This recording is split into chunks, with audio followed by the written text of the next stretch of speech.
Technology Guide 4 is one of my favorites. I teach the telecommunications course here at West Georgia, and I could go on about this one for a long time, but I'll keep it short and to the point. It covers three different areas: telecommunication systems, different types of networks, and then a few network fundamentals. Some of these things you have seen in your organizations, and you're going to be familiar with some of the terms. This is just going to help to give you some of the background that you'll use, especially as you move forward towards your some of your projects. The a telecommunication system basically consists of some hardware and software that's going to take your input, whether your input's a voice or a picture or a video or just simply you typing information into the computer. It's going to convert that information to something digital. The software will do the conversion, and then it will transmit that information over the hardware from one location to another. When it gets to the other side, the receiving device will take that digital communication and it will convert it back to whatever it was before: video, voice, sound file, or just simple text on the screen. So a telecommunication system just connects two different computers. This is a picture. The difference in analog signals and digital signals. Analog, you got analog waves that are going to be stronger or weaker. And analog systems, the best description of the difference in analog and digital, as you know, when you're listening to FM radio, and I know that now there's some HD radio out there, but I'm not talking about that. I'm just talking about regular, old-fashioned FM radio. And you get out to the fringe area, the signal kind of goes up and down, and it's in and out. Well, that's an analog signal. A digital signal, on the other hand, is much more like the cell phones of today. Just you'll be on the cell phone and you're talking and you can hear fine, and then all of a sudden, boom, it's gone. You don't have anything. There's not very much of this fading out anymore. Even the old cell phones were analog, and they would fade out as you got farther and farther away. But now with digital, you'll get bits and pieces, and that's because what you're actually getting is literally bits of the signal. You're not getting the entire signal, so you'll just get little choppy sounds because it's digital.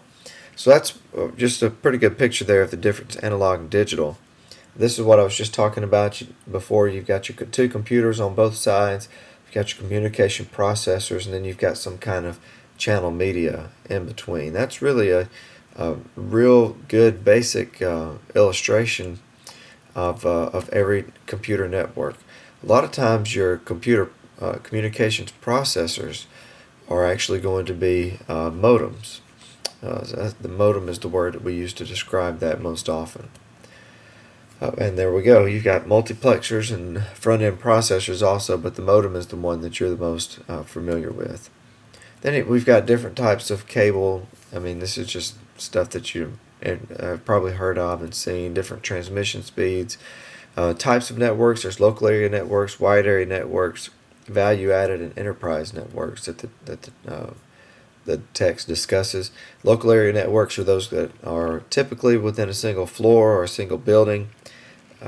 You get much bigger than that, and you're starting to look at a wide area network. Maybe not necessarily worldwide, but if it stretches over any geographic area or outside of a building, over a larger area than just a single building or a single floor, you're usually looking at more of a wide area network.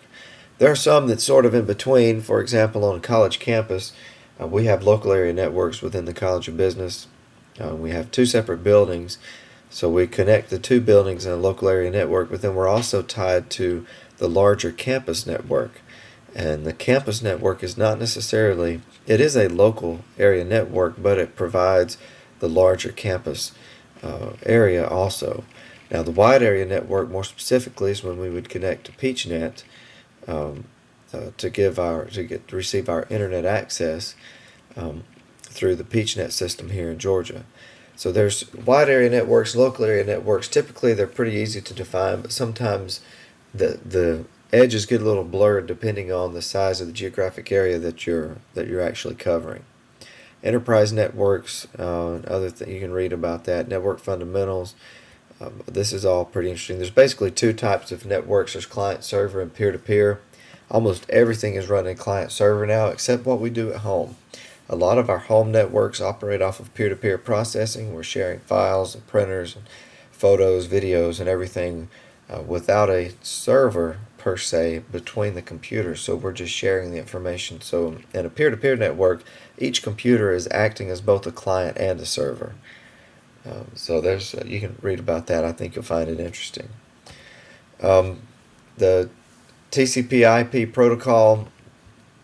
TCP/IP is something that everybody uses. In fact, just about everything is going to TCP/IP now. Even local area networks, and your network at home runs over TCP/IP because you get an IP address. You're running over Ethernet. Just about all standards have gone to Ethernet and TCP/IP. So you'll read over that and become familiar with it. If you have any questions over the rest of this, just give me a call or shoot me an email. I think you'll find this to be a fairly straightforward and interesting chapter.